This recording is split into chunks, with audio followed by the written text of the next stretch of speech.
Science class 7 बाब 8 सबक ॿियो गर्मी जो पसरणु कंडक्शन ऑफ हीट। आउं आहियां साइंस जो उस्ताद नजीला चन्ना। अवां सभिनी खे सिंध ऑनलाइन स्कूल में भलीकार। असांजे अॼोके लेक्चर जा मौज़ू आहिनि गर्मी जो मुंतकिल थियणु ट्रांसमिशन ऑफ हीट, पसरणु कंडक्शन, गर्मी पसरण जा इस्तेमाल एप्लीकेशन्स ऑफ हीट कंडक्शन, गर्मी पसराईंदड़ ऐं अण पसराईंदड़ कंडक्टर्स एंड बेड कंडक्टर्स। तव्हांखे यादि हूंदो त असां हिन खां अॻु गर्मी पद टेम्परेचर, गर्मी वारी तवानाई थर्मल एनर्जी ऐं गर्मी हीट जे बारे में पढ़ी आया आहियूं। हाणे असां हिन बाब खे बाज़ाब्ता तौर ते शुरू कयूं था। गर्मी जो मुंतकिल थियणु ट्रांसमिशन ऑफ हीट। असां उस वारे ॾींहुं गर्मी छो महसूसु कंदा आहियूं? रद पचाउ दौरान धाती चमचो या धाती गन गरम छो लॻंदो आहे? जीअं ही फ्राइंग पैन आहे, उन में जॾहिं माण्हू हथु विझे थो त उनखे उहो गन तमामु घणो गरम लॻे थो। ईअं छो थींदो आहे? उबरंदड़ पाणीअ में चुरपुर छो नज़र ईंदी आहे? इन्हनि सभिनी सवालनि जो जवाबु आहे त गर्मी हिकु हंध खां ॿिए हंधि मुंतकिल थींदी आहे। जन शयुनि जो गर्मी पद वधीक हूंदो आहे, उन्हनि मंझां गर्मी घटि गर्मी पद वारनि जिस्मनि ॾांहुं सफ़र कंदी आहे। मिसाल जे तौर ते सिज तमामु घणो गरम आहे, तंहिंजे करे उतां धरतीअ ॾांहुं इहा गर्मी सफ़र कंदी आहे। ऐं ईअं ई वरी बाहि तमामु घणी गरम हूंदी आहे, उन मां गर्मी फ्राइंग पैन जेको हूंदो आहे, पचाइण वारो थांह हूंदो आहे, उन ॾांहुं मुंतकिल थींदी आहे। ऐं बाहि मंझां उहा तवानाई पाणीअ ॾांहुं गरम मुंतकिल थींदी आहे, जंहिंजे करे उन पाणीअ जे ज़रड़नि में तमामु घणी चुरपुर मचंदी आहे, उनजी हरकी तवानाई वधी वेंदी आहे। गर्मीअ जो मुंतकिल थियणु ट्रांसमिशन ऑफ हीट।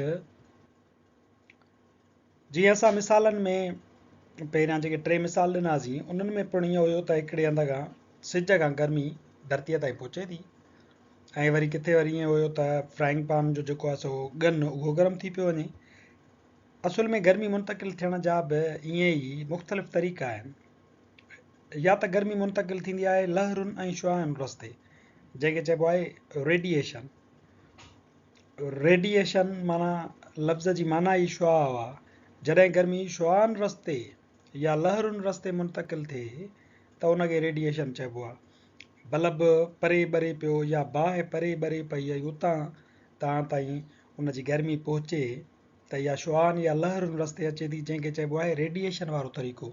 या वरी सिज आहे जेको धरती खां कोई हज़ारे किलोमीटर परे आहे, उतां उहो पंहिंजी जेका गर्मी आहे उहा रेडिएशन शुआउनि ऐं लहरुनि वसीले खिला मां बि मोकिलींदो आहे, जेकी धरतीअ ताईं अचे करे गर्मी पहुचंदी आहे। इहो तरीक़ो पिणु रेडिएशन वारो आहे।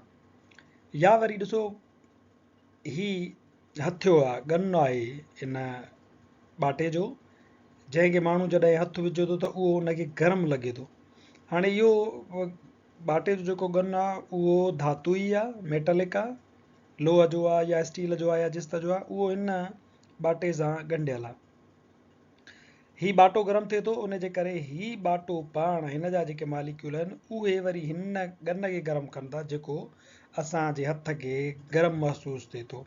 हाणे ईअं जॾहिं का शइ ॿी शइ सां डायरेक्ट सिधी तरह ॻंढियल हुजे या उन सां हिकु सिधे राब्ते में अची करे पाण बि गरम थिए त अहिड़े तरीक़े खे चइबो आहे कंडक्शन। हाणे गर्मी हिन ॿाटे मां, हिन बाहि हिनखे गरम कयो, हिन ॿाटे पाण हिन पंहिंजे गन खे गरम कयो, अहिड़े क़िस्म जी गर्मीअ जी मुंतकिली खे चइबो आहे कंडक्शन, पसरणु।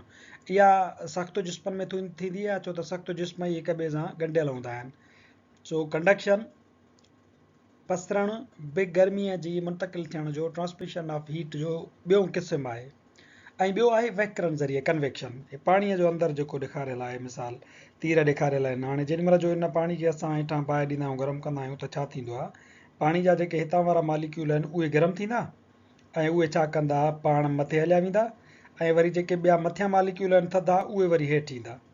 वहकरण ज़रिए इहो गर्मी जेका आहे इन सॼे पाणियाठ में फैलिजी वेंदी। लिक्विड्स में तक़रीबन ऐं हवाए में बि कुझु क़दुरु जेको आहे सो गर्मीअ जो पखिड़िजण वारो अमल जेको आहे उहो वहकरण ज़रिए थींदो आहे। हवाए में तव्हां मिसाल वठो त को जेकॾहिं पनो तव्हां ॿारींदव त उहो पनो बि जेको आहे सो जेकॾहिं ईअं हेठि रखे करे उनखे तीली ॾिजे त उहो पनो आहिस्ते आहिस्ते जीअं ॿरंदो वेंदो हल्को थींदो त पाण मथे उॾी वेंदो, पोइ आहिस्ते वरी हीअं फिरी करे ईअं हेठि अची किरंदो आहे। उहो बि अहिड़े ई क़िस्म जी तिर्ज़ ॾेखारींदो आहे त उहो हवाए खे कीअं गरम करे थो, यानी उहो हवाए जा मालिक्यूल बि वहकरण ज़रिए ई गरम थींदा आहिनि। सो टियों तरीक़ो जेको आहे ट्रांसमिशन ऑफ हीट जो उहो आहे कन्वेक्शन जो। पाण अॼु गर्मीअ जे पहिरें मुंतक़िल थियण वारे तरीक़े पसरण यानी कंडक्शन ते तफ़सील सां ॻाल्हाईंदासीं। Thermal energy transferred by direct contact between atoms और particles is called as conduction. जॾहिं मालिक्यूल या एटम पंहिंजे भर वारनि ज़रड़नि ॾांहुं गर्मी वारी तवानाई मुंतक़िल कनि त अहिड़े अमल खे पसरण वारो तरीक़ो कंडक्शन चइबो आहे। मिसाल जे तौर ते हाणे ॾिसो त हेॾां ही हिकिड़ी मेटलिक रॉड आहे, धातु जी रॉड आहे, हिकिड़ो सख़्तु जिस्म आहे, छो त कंडक्शन जेका आहे उहा सख़्तु जिस्म में ई थींदी आहे। हिकिड़ी रॉड आहे उहा असां खणूं था ऐं उनजी हिकिड़ी चोटी जेका आहे उहा असां गरम था कयूं। हाणे ॾिसो त ही मालिक्यूल जेके आहिनि एटम उहे पंहिंजनि जॻहियुनि ते मौजूदु आहिनि, पर छा थो थिए त इहा जेका हीट आहे, इहा जेका गर्मी आहे उहा पहिरियां हिननि खे गरम करे थी, इहे ॻाढ़ा थियनि था ऐं हिननि जी जेका हरकत आहे काइनेटिक एनर्जी उहा वधी थी वञे। जीअं वधंदी थी वञे त इहे छा था कनि, पंहिंजी हिन हरकत वारी तवानाई वरी भरिसां वारनि ॾे मुंतक़िल कनि था, उहे बि वरी उन्हनि जी हरकी तवानाई में इज़ाफ़ो थिए थो। ईअं इहे परते परते पंहिंजे भर वारनि मालिक्यूलनि एटमनि खे गरम कंदा वञनि था, काइनेटिक एनर्जी हरकत वारी तवानाई उन्हनि जी वधंदी वञे थी। ईअं जेको आहे सो पासो हिकिड़ो गरम थिए थो, पर ही एटम ऐं मालिक्यूल हिननि एटमनि खे गरम कंदा, ही वरी हिननि खे गरम कंदा, यानी हिकिड़ा मालिक्यूल या एटम पंहिंजे भर वारनि ज़रड़नि ॾांहुं इहा गर्मी मुंतक़िल कंदा वञनि था। इन तरीक़ेकार खे चइबो आहे पसरण या कंडक्शन। ज़हन में रखो त कंडक्शन में जेके एटम या मालिक्यूल हूंदा आहिनि उहे पंहिंजी जॻह न आहिनि मटाईंदा, पंहिंजी जॻह ते ई मौजूदु हूंदा आहिनि। सिर्फ़ु छा कंदा आहिनि, पंहिंजी हरकी तवानाई उन्हनि जी वधी वेंदी आहे, उनजे करे उहो पंहिंजे भर वारनि एटमनि खे पिणु हरकी तवानाई उन्हनि जी हरकत में इज़ाफ़ो कंदा आहिनि ऐं ईअं वरी उहे ॿियनि खे ऐं उहे पंहिंजे भर वारनि खे ईअं गरम कंदा वेंदा आहिनि। इन तरीक़ेकार खे गर्मी जे मुंतक़िली वारे अहिड़े तरीक़ेकार खे पसरण या कंडक्शन चइबो आहे। पसरण नहरनि जिस्मनि में थींदो आहे। नहरो मादो ॻुतियल ज़रड़नि ऐं मालिक्यूलनि जो ठहियलु हूंदो आहे, जेकी सिर्फ़ु पंहिंजी जॻह ते लर्ज़िश कंदा आहिनि। जॾहिं कंहिं गरम कबो आहे त उहे हासिलु थींदड़ गर्मीअ खे भर वारनि ज़रड़नि ॾांहुं मुंतक़िल कंदा आहिनि। हीअ हिकिड़ी मेटलिक जेका आहे सो धातु जी हिकिड़ी का रॉड आहे, हिकिड़ो सूओ आहे लोह जो। असां उनखे उनजे हिकिड़ी चोंब खे गरम कयूं था। हाणे चोंब गरम थींदी त आहिस्ते आहिस्ते छा थींदो, इहा गर्मी हेॾे वधंदी ईंदी वधंदी ईंदी वधंदी ईंदी, तव्हांजो असांजो हथु बि उन गर्मीअ खे महसूसु कंदो। मिसाल जे तौर ते तव्हां पंहिंजे घर में अमड़ खे ॾिठो हूंदो त उहा जॾहिं मानी पचाईंदी आहे त टिपणीअ जो जेको मुंहुं हूंदो आहे उहो जेकॾहिं तए ते पयल हुजे या बाहि में पयल हुजे त उन टिपणीअ जो पुछ बि गरम थी वेंदो आहे। पुछड़ी खां तव्हां हथु विझंदोसि त उहो बि तव्हांखे कोसो लॻंदो।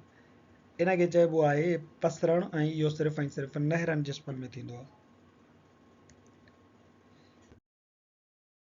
किताब में हिकिड़ी सरगर्मी ॾिनल आहे 8.2, उन में इहा सरगर्मी करे तव्हां पंहिंजे घर में ई कंडक्शन खे ऑब्ज़र्व करे सघो था। मिसाल जे तौर ते तव्हां हिकिड़ी बंसन बर्नर खणो, यानी बाहि जो को बि ज़रियो हुजे, चुल्ह ते ई तव्हां इहो तजुर्बो करे सघो था। ॿिए पासे खां तव्हां हिकिड़ी स्टैंड खणो, उन स्टैंड में हिकिड़ी राड हणो लोह जी, ऐं उन लोह जी राड ते मेण तव्हां चिंबड़ाईंदा वञो थोरे थोरे मुफ़ासिले ते।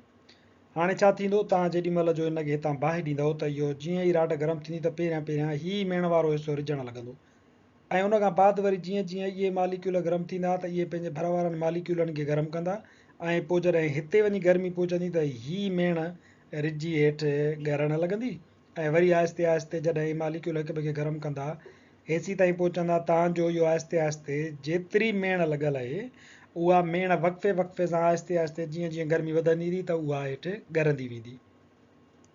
इन मां ज़ाहिर थिए थो त कंडक्शन जेका आहे उहो आहिस्ते आहिस्ते हिकिड़ा मालिक्यूल पंहिंजे भर वारनि मालिक्यूलनि खे गरम कनि था, वरी उहे भर वारनि खे गरम कनि था। ईअं आहिस्ते आहिस्ते समूरे इन मेटलिक रॉड में, धातुई रॉड में, लोह वारी रॉड में गर्मी जेका आहे उहा पखिड़िजी वञे थी, सफ़र करे थी। गर्मी पसरण जा रोज़मर्रा इस्तेमाल, everyday applications of conduction of heat. Number पहिरियों आहे तर्ज़ो देगड़ी या तई वग़ैरह खे बाहि ते रखे रधु पचा करणु। मिसाल जे तौर ते तव्हां हिकिड़ो फ्राइंग पैन खयो आहे या देगड़ी खई आहे, उनखे जॾहिं तव्हां बाहि ते रखंदा आहियो त बाहि वारी जेका गर्मी वारी तवानाई आहे उहा हिन फ्राइंग पैन में या तव्हांजे थांव में मुंतक़िल थींदी आहे, ऐं इहो थांव उन समूरी एनर्जीअ खे पाण में जज़ब कंदो आहे। इन जा मालिक्यूल सभु गरम थी वेंदा आहिनि। त पोइ उन थांव में जॾहिं अंडो रखिबो आहे त उन अंडे खे इहे मालिक्यूल पंहिंजी गर्मी वरी मुंतक़िल कंदा आहिनि। त इन फ्राइंग पैन जो जेको गरम थियणु आहे उहो कंडक्शन ऑफ हीट जो मिसाल आहे। बुखार मालूम करण लाइ थर्मामीटर इस्तेमालु करणु। मिसाल जे तौर ते डिग्री सेंटीग्रेड में तव्हां बुखार घटि चेक कंदा आहियो, तव्हांजे डॉक्टर जेके आहिनि आमतौर ते फ़ारेनहाइट डिग्री में वधीक चेक कंदा आहिनि, तंहिंजे करे तव्हांखे ॿुधाईंदा आहिनि त तव्हांजो बुखार जेको आहे 99 आहे या 100 डिग्री आहे, उहो फ़ारेनहाइट हूंदो आहे। हिन थर्मामीटर में हिते पारो रखियलु हूंदो आहे। इन थर्मामीटर खे जॾहिं असां ॿार जे ज़बान जे हेठां या ॿार जी कच्छ में असां जॾहिं हिन खे रखंदा आहियूं थर्मामीटर खे, त इहो थर्मामीटर कॉन्टेक्ट में ईंदो आहे, डायरेक्ट टच में ईंदो आहे, छुहंदो आहे इंसान जी चमड़ी खे। हाणे चमड़ीअ मंझां चमड़ी जा जेके मालिक्यूल आहिनि उहे छा कंदा आहिनि त पंहिंजी गर्मीअ खे उहे मालिक्यूल इन पारे जे मालिक्यूलनि ॾांहुं गर्मी खे मुंतक़िल कंदा आहिनि। जीअं ई इन पारे खे उहा गर्मी मिलंदी आहे त इहो पारो जेको आहे गरम थियण जे करे इन पारे जे मालिक्यूलनि में हरकी तवानाई वधीक थी वेंदी आहे, उहो वधीक हरकत करणु लॻंदा आहिनि। इन जे करे हितां निकिरंदा आहिनि। हरकत वधीक करण जे करे हिननि खे वधीक जॻह खपे, इहे मथे चढ़ंदा वेंदा आहिनि। हाणे रस्तो हिननि खे एॾे मिलियल आहे, पोइ रिकॉर्ड थींदो आहे, जेतिरी गर्मी मिलंदनि ओतिरो ई वधीक जॻह विलारींदा आहिनि, ऐं पोइ डॉक्टर ॿुधाईंदो आहे त हेतिरी गर्मी तव्हांजे जिस्म में आहे जेको बुखार आहे। ईअं खाधे पचाइण वारे थांव में काठ जो हथियो असां छो इस्तेमालु कंदा आहियूं, इन जो सबबु बि इहो ई आहे त जेकॾहिं हीउ बि लोह जो हुजे समूरो जेको चमचो आहे या तव्हांजो ॿिए क़िस्म जा फॉर्क आहिनि, उहे जेकॾहिं लोह जा हुजनि, स्टील जा हुजनि, त जेकॾहिं उन्हनि जो मुंहुं बाहि में गरम थींदो त कंडक्शन जे ज़रिए उन्हनि जो गन बि गरम थी वेंदो। इन जे करे आम तौर ते छा थींदो आहे त उन्हनि जा खाधे पचाइण वारनि शयुनि जा सामाननि जा गन जेके हूंदा आहिनि हथिया, उहे काठ या प्लास्टिक जा हूंदा आहिनि, त जीअं गर्मी एॾे मुंतक़िल न थी। सो इतां असांखे इहा ख़बर पवे थी त सभई शयूं जेके सख़्तु आहिनि उहे गर्मी पसराईंदड़ न आहिनि हूंदियूं। प्लास्टिक मां गर्मी मथे नथी चढ़े, काठ मां गर्मी मथे नथी चढ़े। सो असां ॾिसूं था हाणे इन ॻाल्हि ते अचूं था त कहिड़ियूं शयूं सख़्तु शयूं हुजनि भले गर्मी जूं पसराईंदड़ आहिनि, ऐं कहिड़ियूं शयूं जेके आहिनि गर्मीअ जूं अण पसराईंदड़ आहिनि। गर्मी पसराईंदड़ उन्हनि खे चइबो आहे गुड कंडक्टर्स, ऐं अण पसराईंदड़ जिस्म उन्हनि खे चइबो आहे बैड कंडक्टर्स ऑफ हीट। मिसाल जे तौर ते थर्मल कंडक्टर्स गर्मी जा पसराईंदड़ कापर, ट्रामो आहे, एल्यूमिनियम आहे, जंहिंजा टिन ठहियल हूंदा आहिनि, जिन में बोतलूं मिलंदियूं आहिनि, ऐं ॿियो गोल्ड आहे, सोन आहे, इहे सभु धातु आहिनि, मेटल्स आहिनि। इन्हनि मंझां गर्मी आसानी सां क्रॉस करे वेंदी आहे। थर्मल इंसुलेटर्स यानी गर्मी जा अण पसराईंदड़, बैड कंडक्टर माना ख़राबु पसराईंदड़, इंसुलेटर माना अण पसराईंदड़। काठ, हाणे काठ मां गर्मी कोन पसराईंदी आहे, क्रॉस न कंदी आहे, तंहिंजे करे जेको थांव हूंदा आहिनि उन्हनि में काठ जा हथिया बि हूंदा आहिनि, त जीअं तव्हांजो हथु उन काठ जे हथे में हुजे त उहो गर्मी महसूसु न करे। फोम जा जेके गिलास आहिनि, इन में चांहि अंदरि पई हुजे त तव्हांखे इहो गिलास खणंदव हथ में, तव्हांखे गरम कोन लॻंदो। पर जेकॾहिं स्टील जो गिलास हुजे, कोसी चांहि हुजेसि, त उहो गिलास तव्हांखे गरम लॻंदो, छो त कंडक्शन थी आहे। प्लास्टिक जो जेको गन आहे उहो बि इन जो ई मिसाल आहे। या प्लास्टिक जो तव्हां ॾिसो थर्मास आहे, उन में चांहि अंदरि हूंदी आहे, थर्मास में अंदरि शीशो बि हूंदो आहे, उन मां उहा गर्मी चांहि जी जेका आहे ॿाहिरि ट्रांसफर कोन थींदी आहे। इन जे करे थर्मास में जेतिरी देरि ताईं चांहि पई हुजे उहा गरम ई हूंदी आहे। गर्मीअ जा पसराईंदड़ जिस्म जेके आहिनि उन्हनि में ॿिया मिसाल आहिनि लोह, ट्रामो, चांदी, पारो, एल्यूमिनियम। ऐं गर्मी जा अण पसराईंदड़ जेके जिस्म आहिनि उन्हनि में काठ आहे, प्लास्टिक आहे, पशम या कपह आहे, ऐं कॉर्क आहे जेको बूच थींदो आहे। कपह मां कपिड़ो ठहंदो आहे, कपिड़ो बि जेको आहे सो गर्मीअ खे पसराईंदो न आहे, उहो अण पसराईंदड़ आहे। सो हिते असांजो अॼोको लेक्चर ख़तमु थिए थो। वधीक वीडियोज़ लाइ ॾिसंदा रहो सिंध ऑनलाइन स्कूल।